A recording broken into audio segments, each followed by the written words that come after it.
Sebuah karya original merupakan hal yang sangat berharga bagi para musisi. Tapi tak sedikit kasus-kasus plagiat yang dialami oleh mereka. Seperti beberapa kasus berikut ini.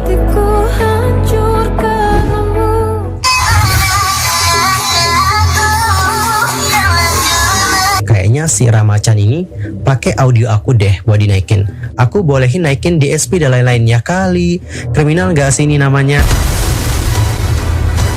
Penyanyi Mahalini Raharja mengungkapkan kekesalan lantaran lagunya yang berjudul Sial diduga dibajak pihak lain.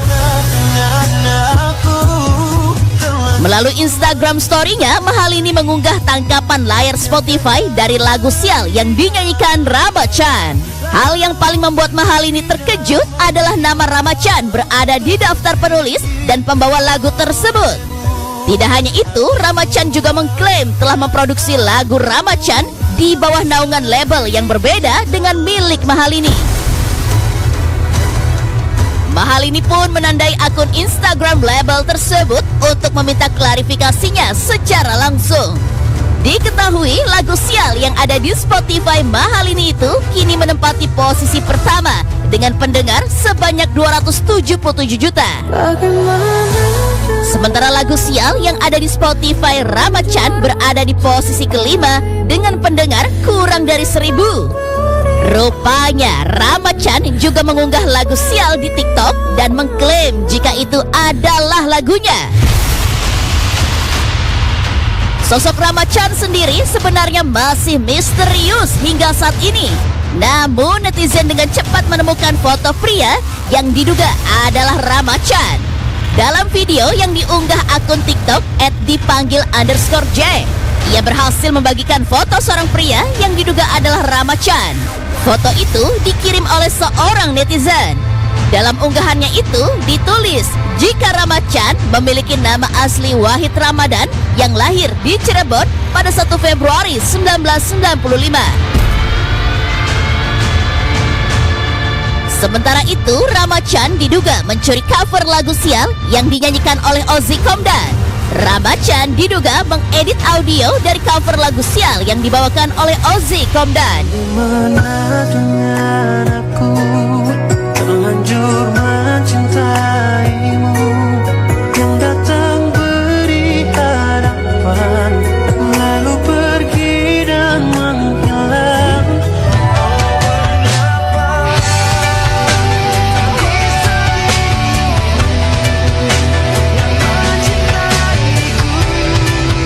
Halo teman-teman, gue mau kasih statement sedikit mengenai isu pelanggaran hak cipta di mana lagu Tanya Hati itu banyak terupload di Spotify tanpa izin.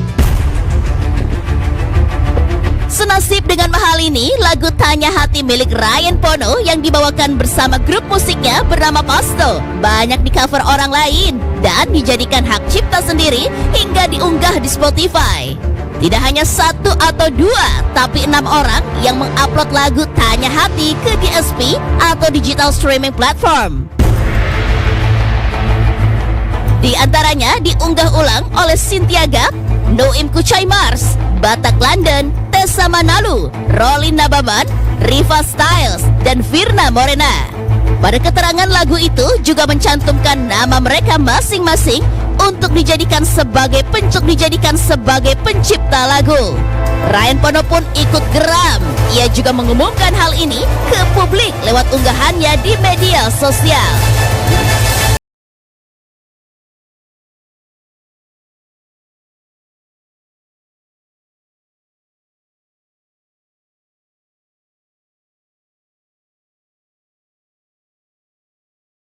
Tono, hari ini tanggal 30 Desember tahun 2023 saya membuat video pelarangan terbuka atau somasi untuk diketahui banyak pihak bahwa mulai hari ini saya melarang keras Stinky dan Andre Taulani membawakan lagu karya-karya saya seperti Mungkinkah, Jangan Tutup Dirimu, dan lain-lain.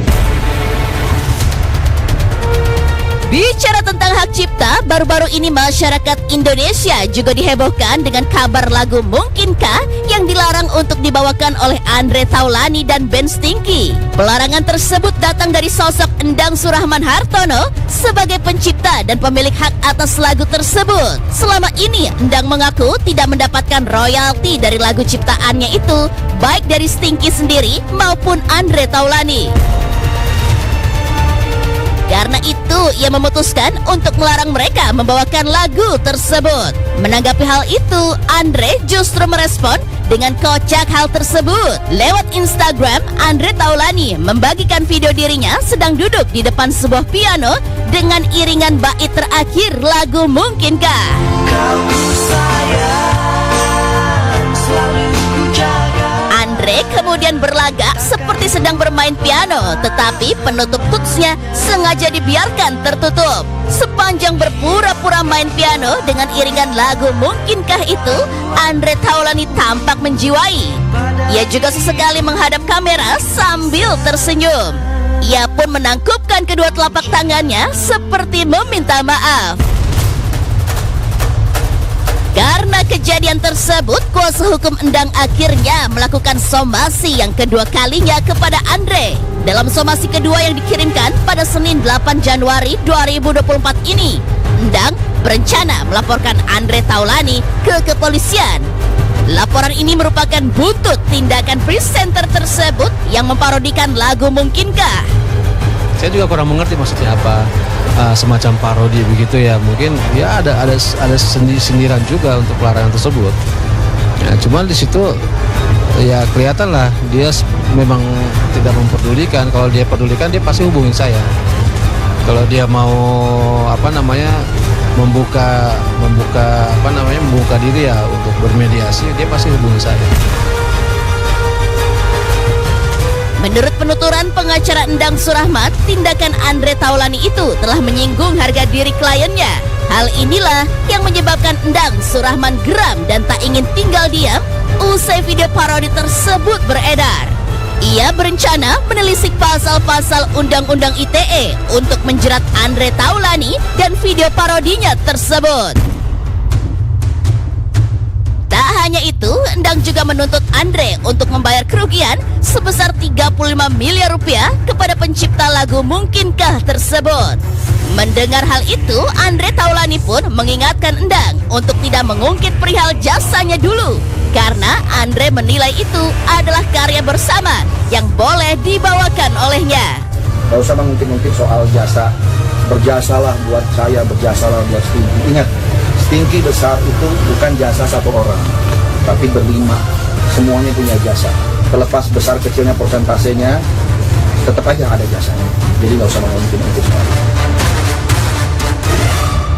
Dear Mr. Potter, we are pleased to inform you that you have been accepted at Hogwarts School of Witchcraft and Wizardry. Saat menyaksikan film, tak sedikit dari kita yang penasaran dan ingin merasakan langsung bagaimana ya rasanya berada di dalam lokasi di film tersebut. Namun ternyata ada sejumlah tempat yang menyuguhkan suasana yang benar-benar persis dengan yang ada di dalam film. Seperti apa? Berikut lokasinya. Thanks for the ride. Look out! Film petualangan Toy Story yang bercerita tentang kisah sejumlah mainan milik seorang anak laki-laki bernama Andy telah sukses menyedot perhatian warga dunia. Guys, Woody's riding RC, and Buzz is with him. Nah, karena banyaknya penggemar Andy, Woody dan teman-temannya, pihak Pixar Studios pun seakan ingin memberikan kenangan yang berbeda dan sedikit bernostalgia dengan menghadirkan replika kamar Andy. I got him too. There isn't anything I wouldn't do for you. Menariknya, di sini para pengunjung akan merasa mengecil dan bisa melihat seperti apa dunia ini dari sudut pandang para mainan di Toy Story. Friend in me. Hampir di setiap sudut ruangan kamar Andy ini diperhatikan secara detail pembuatannya, sehingga membuat para penggemar film Toy Story bisa merasakan secara langsung keajaiban dunia Toy Story. Pameran replika kamar Andy di Toy Story ini dibuka untuk umum sejak awal Desember lalu dan rencananya sampai 7 April 2024. Sayangnya, replika rumah Andy ini baru ada di Madrid, Spanyol, dan belum sampai ke Indonesia. Are you ready, kids? Aye, aye, Captain! Siapa nih yang sering banget nonton serial kartun SpongeBob SquarePants? Pasti udah nggak asing lagi ya sama restoran cepat saji terkemuka di kota bawah air Bikini Bottom. Restoran yang dimiliki oleh Tuan Krabs ini terkenal dengan sajian utamanya, yaitu sandwich Krabby Patty.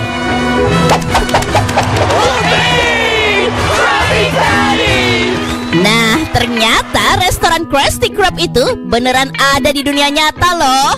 Bedanya, restoran bernama Salted Tree Burger letaknya bukan di dasar laut ya, tapi di daratan, tepatnya di wilayah Ramallah, Palestina. Restoran yang dibuka pada tahun 2014 ini punya eksterior dan interior yang benar-benar mirip seperti restoran Krusty Krab. Sayangnya, restoran ini hanya beroperasi selama kurang lebih 5 tahun karena pada tahun 2019 lalu, restoran ini resmi ditutup karena permasalahan izin merek dagang SpongeBob SquarePants. Dear Mr. Potter, we are pleased to inform you that you have been accepted at Hogwarts School of Witchcraft and Wizardry. Kepopuleran film Harry Potter memang udah nggak usah diragukan lagi ya. Bahkan bikin beberapa orang punya ide gila untuk mewujudkannya di dunia nyata.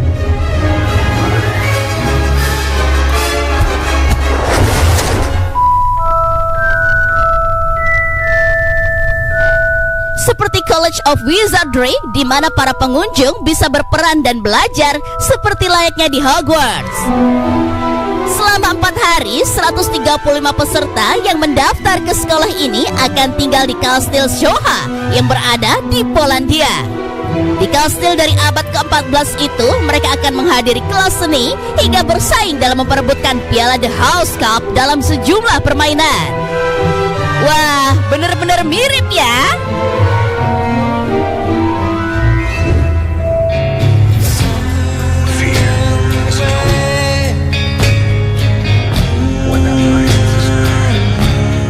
Ada yang tak mungkin di dunia ini, apalagi buat seorang penggemar.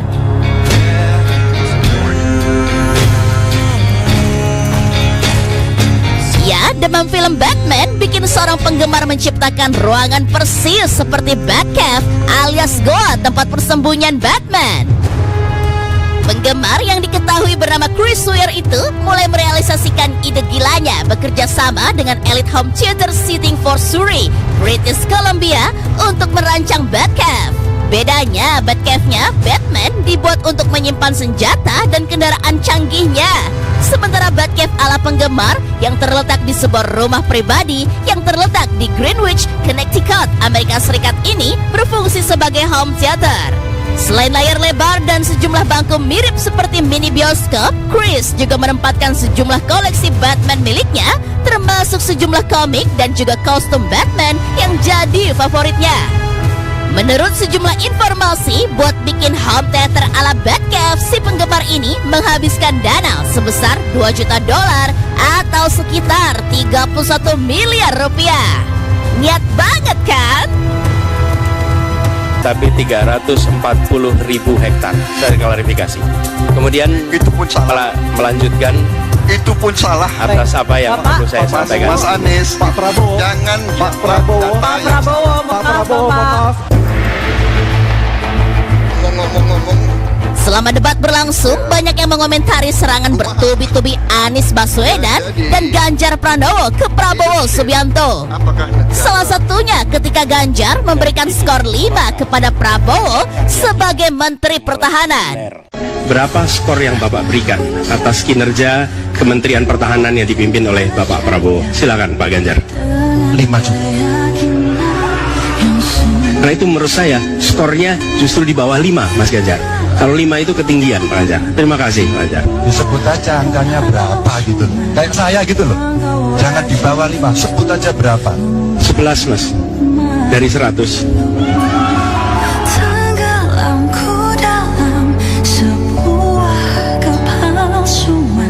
Banyak yang membagikan video ekspresi Prabowo ketika dua capres nomor urut 1 dan 3 mendiskusikan skor tersebut. Prabowo menunjukkan ekspresi yang membuat netizen sedih. Raut wajah sedih ini pun sempat viral di sosial media dan berhasil menarik simpatisan. Semakin tinggi. Ketegangan acara debat capres kemarin pun berlangsung hingga akhir acara. Dua calon presiden yakni Anies Baswedan dan Prabowo Subianto diketahui tidak bersalaman usai debat capres. Prabowo mengatakan Anies tak mendatanginya untuk bersalaman. Dia merasa Anies yang harus mendatanginya selaku orang yang lebih muda. Oh, dia nggak datang ke saya lebih tua dari dia. Saya lebih senior dari dia.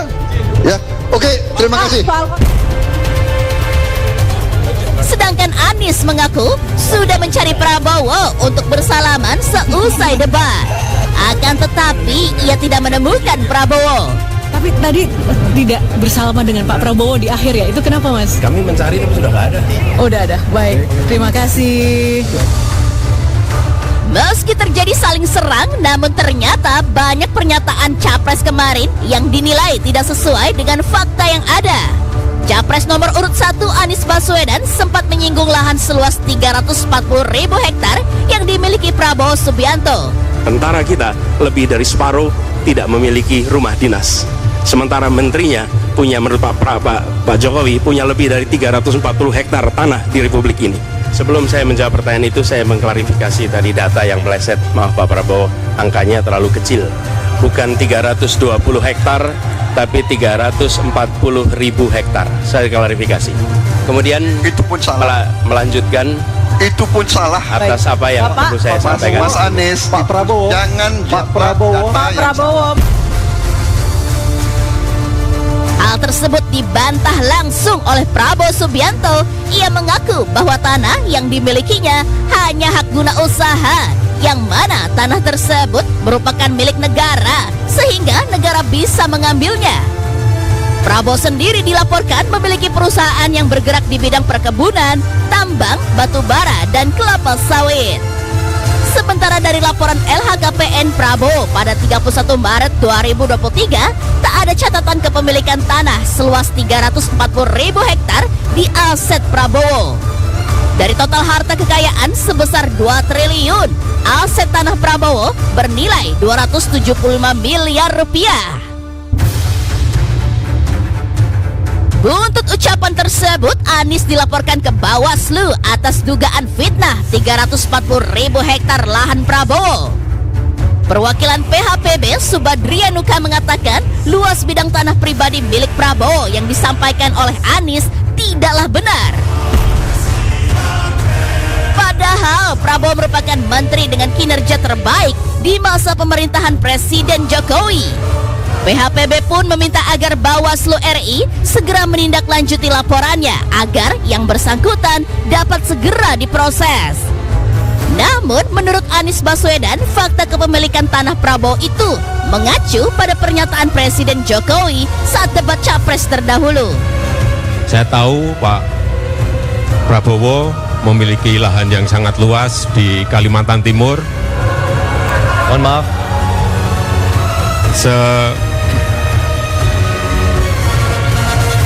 Sebesar 220.000 hektar. Juga di Aceh Tengah 120.000 hektar. Saya hanya ingin menyampaikan bahwa pembagian seperti ini tidak dilakukan masa pemerintahan saya.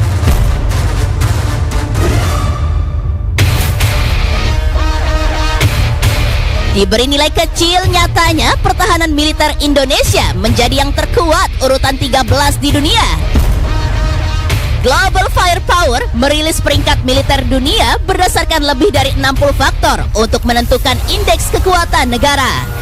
Faktor-faktor penentu tersebut antara lain jumlah unit militer, posisi keuangan, kemampuan logistik, dan geografi. Indonesia berada di posisi ke-13 sebagai negara dengan militer terkuat di tahun 2023. Dengan 0,0000 poin sebagai nilai standar sempurna dan Indonesia menerima skor indeks kekuatan sebesar 0,2221 dalam peringkat terbaru. Saya punya uang kembalikan tuh 400 juta waktu dia jadi uang permata Batu Merah Delima. Warga Solo menolak, nggak boleh pulang. 400 juta Merah Delima. Mengejutkan, belakangan ini masyarakat dihebohkan oleh pengakuan seorang pria terkait Presiden Joko Widodo. Pria Parubaya ini mengaku bahwa Jokowi disebut mengambil cincin batu merah delima miliknya yang bernilai 400 juta rupiah. Video pengakuan pria ini pun beredar luas hingga membuat masyarakat bertanya-tanya tentang kebenarannya. Tak hanya itu, dirinya pun turut mengungkapkan kronologi cincin batu merah delima miliknya itu saat diduga diambil Jokowi. Ia mengungkap bahwa kala itu Jokowi masih berstatus sebagai kepala daerah, bukan sebagai presiden. Menurut pengakuannya, mereka bertemu dalam sebuah seminar di Menteng sebelum akhirnya terjadi hal yang diduga dilakukan oleh Jokowi. Kita lagi duduk-duduk di Menteng, ada seminar, dia juga ada di situ. Itu saya nggak ngerti. Tahu-tahu dia lihat Bapak bagus juga ya. Dia lihat saya juga, saya buka, dia terus dia jalan langsung ke masuk Pemda. Kantor Pemda situ masuk, betul ada Ahok. Dia masih belum jadi gubernur. Masuk, saya kejar dia, nggak boleh masuk. Dan kini pria yang merasa dirugikan tersebut meminta ingin bertemu dengan Jokowi di Pengadilan Jakarta Pusat. Madopur. Ada capek lewat. Oh iya nyala. Mengejutkan, sebuah sepeda motor terbakar saat tengah mengisi bahan bakar di SPBU Jalan Kartini, Bekasi Timur. Terlihat di barisan depan sebelah kanan, seorang pemuda duduk di atas motornya sambil mengisi bahan bakar. Saat telah selesai, ia meletakkan selang BBM tersebut kembali ke tempatnya. Korban pun lantas mencoba menyalakan motornya. Namun naas, muncul kobaran api dari bagian mesin motornya itu. Sejumlah orang di sekitar SPBU pun panik dan lantas berlarian menjauh. Sementara kobaran api dari sepeda motor korban justru semakin membesar dan tak terkendali. Karena takut kobaran api bisa memicu ledakan di tangki BBM yang berada di dekatnya, petugas SPBU pun langsung bergerak cepat memadamkan api menggunakan alat pemadam kebakaran. Beruntungnya kobaran api berhasil dipadamkan sebelum api merembet kemana-mana. Akibat insiden yang diduga karena disebabkan oleh konsleting listrik ini, sepeda motor korban pun hangus terbakar habis oleh si jago merah.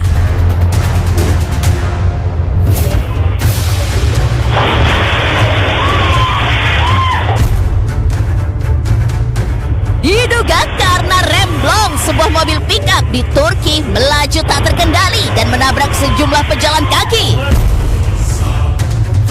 Saat kejadian terlihat sejumlah pejalan kaki yang tengah berdiri dan berbincang di depan sebuah toko. Tiba-tiba sebuah mobil pickup melaju tak terkendali hingga menabrak 3 orang pria yang tak sempat menghindar.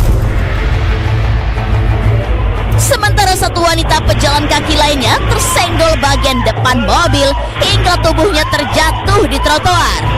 Mobil pickup itu pun baru berhenti usai menabrak bagian depan toko hingga membuat kacanya pecah dan sebuah lemari jatuh menimpa seorang pengunjung yang berada di dalam toko.